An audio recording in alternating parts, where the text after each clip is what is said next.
Muito bem, Vida e Saúde já está de volta, depois de intervalo rapidinho, agora é hora de papo no plantão e a gente vai tirar dúvida de telespectador. Eu quero convidar você que tem dúvida e que gostaria de ver a sua dúvida respondida aqui, ou pelo menos abrir um pouco os horizontes, fazer você pensar um pouquinho mais nas outras possibilidades, para você entrar no nosso blog novotempo.com/vida e saúde e deixar lá pra gente, ou então manda o seu vídeo contando um pouquinho da sua história pra gente trazer aqui pro quadro no plantão. Hoje comigo eu tenho a doutora Anne, que é nutricionista, tenho também a Idy Poretz, que é educadora física aqui da Clínica Adventista Vida Natural. Quero agradecer as duas pela participação. E a gente vai conhecer agora um pouquinho da história da Claire, que tem 28 anos e sofre de artrite. Vamos ouvir a Claire. Oi, meu nome é Claire, eu tenho 28 anos e tenho artrite. Eu gostaria de saber quais exercícios físicos eu poderia estar fazendo. Muito bem, Claire, um beijão. Obrigada pela sua participação aqui no Vida e Saúde. E olha, realmente não é fácil não, praticar atividade física com dor, ou pelo menos nos momentos de crise, é um negócio que não é para qualquer um. Na verdade, acho que quando tá numa crise de dor, não dá para fazer, né, Idy? Não, de jeito nenhum. Artrite, por exemplo, como alguns outros problemas, né, um dos sintomas dela é, além da dor, ela tá inflamada, né? Então, a artrite nada mais é que uma inflamação. Quando a gente está com um processo de inflamação, a gente não deve fazer atividade, exercício nenhum, enquanto não ficar curado, digamos assim, né? Enquanto não sarar esse processo de inflamação. Isso. O que a pessoa pode fazer é procurar um fisioterapeuta, que ele tem umas técnicas diferenciadas, né? E exercícios específicos para isso, para melhora dessa inflamação. Mas enquanto a pessoa estiver com inflamação, não é recomendada atividade física, realmente. Tá, mas controlou daí a atividade física, o que dá para fazer, Idy? Controlou a artrite? Controlou a artrite, perdão. Tomou um medicamento, de repente passou aquela crise, tá conseguindo um pouquinho mais de movimento.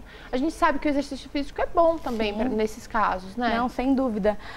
Porém, assim, ela tem que começar devagarinho, né? Depois que passou a inflamação, começar com um alongamento de leve, um exercício leve, para ela começar de novo a treinar de novo essa articulação, né? Que está prejudicada. Mas enquanto estiver inflamação, de maneira nenhuma, quando passar esse processo inflamatório, aí sim ela pode começar, mas aos poucos, gradativamente. Aos poucos e nunca forçar. De repente começou a fazer atividade física. Ai, tô sentindo um pouquinho de dor. Não, é natural, vai passar, deve prosseguir ou não? Tem que parar? Não, a atividade física saudável, a gente não sente dor.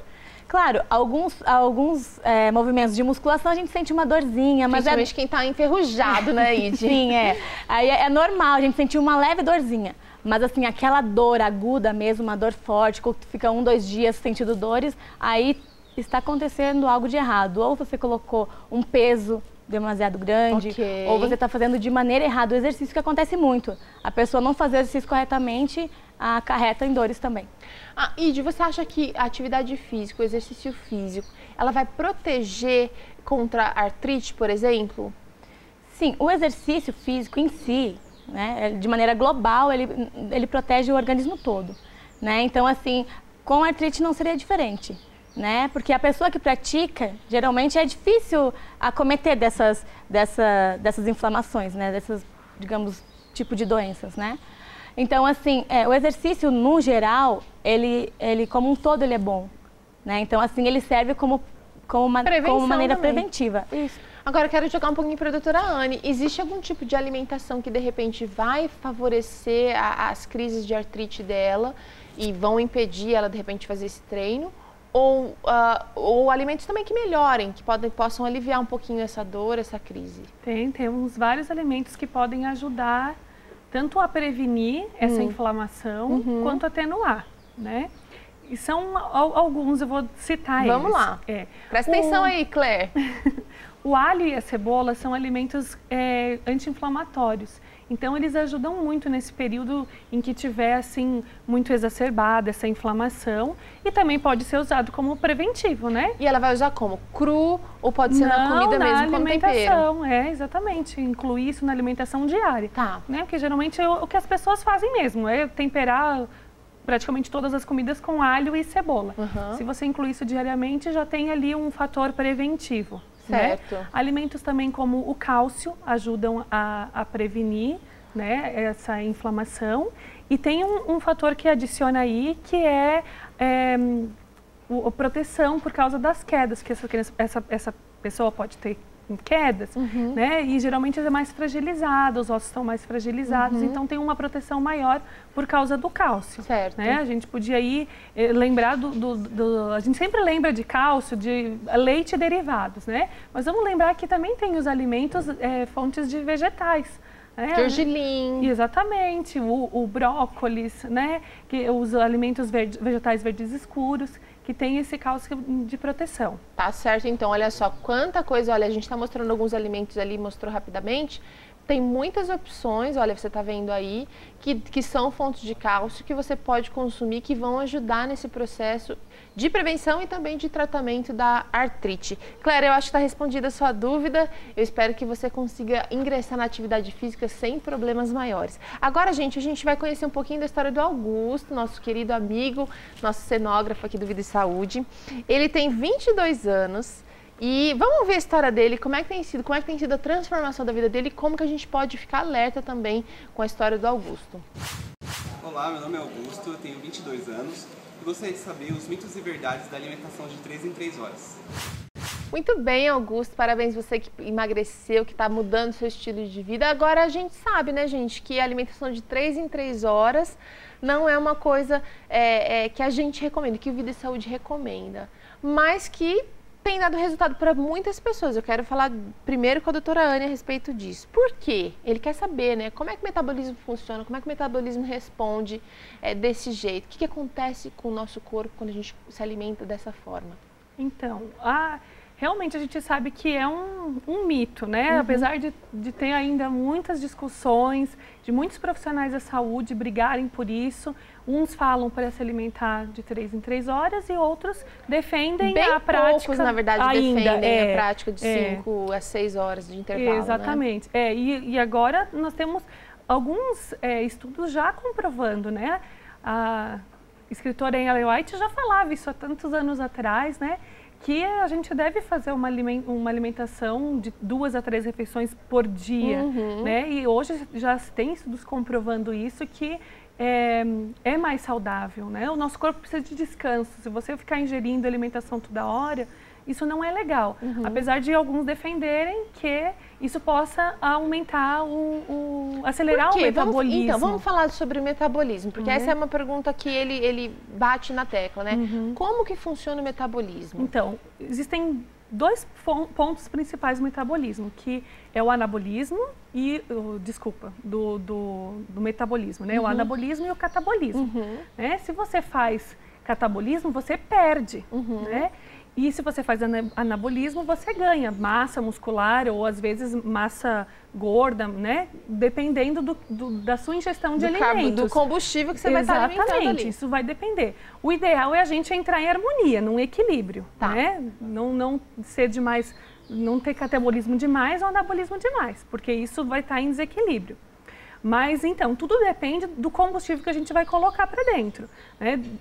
O tipo de carboidrato que a gente vai estar usando, se vai ser complexo ou não, se vai ter fibra ou não, né? Que tipo de proteína que a gente vai estar colocando para a gente usar isso como combustível na hora do exercício físico, que isso tem toda a diferença, né? E a gente sabe que também tem os alimentos que ajudam a gente a acelerar esse metabolismo. Ele, por ter o fator de ser homem, né? O fator masculino já ajuda a acelerar um pouquinho mais o metabolismo, pois os homens têm um metabolismo mais acelerado que as mulheres. Isso é normal, isso é fisiológico. E o lance hormonal também, a gente tem muita guerra de hormônio, né? Que os ciclos e tal. Pelos hormônios, né? Que aceleram o metabolismo ou não. Então a mulher tem alguns hormônios que ajudam a diminuir esse metabolismo, né? Mas tem alguns alimentos, sim, que a gente indica associado a uma alimentação equilibrada, a exercício físico, né? Regular. Exatamente, tudo associado. Os alimentos termogênicos, que a gente chama, eles podem sim ajudar a acelerar esse metabolismo, né? Não só assim, eu vou tomar chá verde agora o resto da minha vida e vou emagrecer. Não, não é bem assim que funciona. Né? É tudo a gente já falou sobre isso questão, aqui no Vida e Saúde, realmente. De um conjunto, né? Então, os alimentos, né, que a gente pode... Vamos falar um pouquinho desses alimentos que são termogênicos. Isso. A gente tem até aqui alguns para a gente demonstrar. Isso. Que alimentos são esses e o que eles fazem no organismo? Vamos começar então pelo gengibre, né? O gengibre, ele é muito conhecido, Lembrando que a gente falou agora da Claire sobre a artrite, lembra que ela também pode utilizar o gengibre como um anti-inflamatório. Legal, né? mas ela vai comer também. Tem várias formas da gente Chá, comer, na culinária, exatamente. né? Aqueles floquinhos, né, de gengibre, né, como quiser. E o gengibre ajuda a acelerar o metabolismo, né? Então, excelente, né? Pode ser tomado através de chá, pode colocar em vitamina, pode usar para temperar salada. Ele é excelente, nos sucos maravilhosos. É uma delícia. Esses sucos detox que estão né, todos famosos agora. Todo mundo coloca gengibre, né? É verdade. Também a gente pode colocar ali o chá verde que eu tinha falado, né? Só que a gente tem que lembrar uma coisa. Esses alimentos termogênicos, eles têm restrições para alguns tipos de pessoas, né? Para alguns tipos de doenças. Geralmente o que afetam os hormônios, né? No caso ali o hipertireoidismo, porque o hipertireoidismo já tem um metabolismo um pouco mais acelerado. Se você inserir na sua alimentação já esses alimentos que ajudam a acelerar mais o metabolismo, isso não vai ser legal. Né? Vai confundir ainda mais a tireoide que já está desregulada. Exatamente, né? Por isso que é importante sempre que você for modificar a sua alimentação, né? E procurar uma orientação de um nutricionista, de um médico, para não fazer bobeira, porque às vezes a gente acha que está bem e não está. Às vezes a gente descobre, né, num exame algumas doenças que a gente não pode ingerir alguns tipos de alimentos. Né? Certo. Agora, e aquela conversa de assim, essa é a maior, assim, talvez o maior argumento que a gente ouça para quem se alimenta de 3 em 3 horas, que é, se você fica um intervalo muito longo sem se alimentar, daí você vai se alimentar demais e a sua ingestão de calorias vai ser muito maior do que a que você deveria. Esse geralmente era o argumento, né, mais preconizado até então. Mas é mito, né? Porque a gente sabe que nem eu falei anteriormente, que tipo de carboidrato você está colocando na sua principal refeição? É um carboidrato simples? É um arroz branco? É um macarrão branco? Porque isso vai ser degradado muito rápido no organismo. Então ali a cada 2, 3 horas você vai estar com fome. Agora, se você ter uma alimentação equilibrada em fibras, isso vai retardar a sua sensação de fome, né? Porque vai aumentar a saciedade, vai estabilizar mais a sua glicose, não vai ter uma queda, uma hipoglicemia muito rápida. Então, se a gente tem uma alimentação equilibrada em fibras durante as principais refeições, você não tem necessidade de fazer lanches nos intervalos. No caso da pergunta do Augusto, tem mitos e verdades dessa de 3 em 3 horas. Realmente, acelera mais o metabolismo porque na digestão a gente queima calorias, né, doutora? Só que, porém, o nosso organismo, ele se cansa muito, porque 3 horas, acabou de fazer a digestão do alimento, ele coloca outro alimento de novo. Isso. Esse de 5 em 5 horas, a gente vai lembrar que são alimentos complexos. Essa alimentação de 5 em 5 horas, como a doutora falou, não são alimentos refinados. Senão também não aguenta ficar esse tempo todo sem comer, né, gente? Sem dúvida.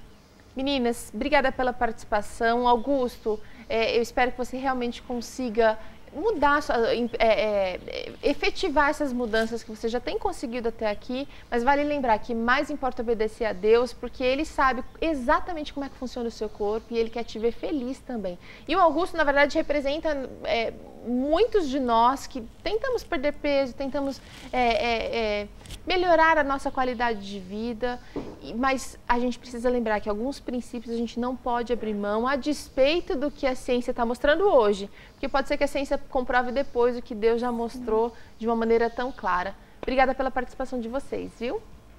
Vida e Saúde vai ficando por aqui, a gente se despede. Amanhã ainda a gente tem mais programa, a gente vai ter receita aqui no Vida e Saúde, vai ser pão de batata doce, saúde espiritual, a gente vai também descobrir, será que existe só uma maneira de fazer meditação ou mais de uma maneira?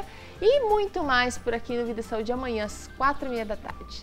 Tchauzinho, até lá!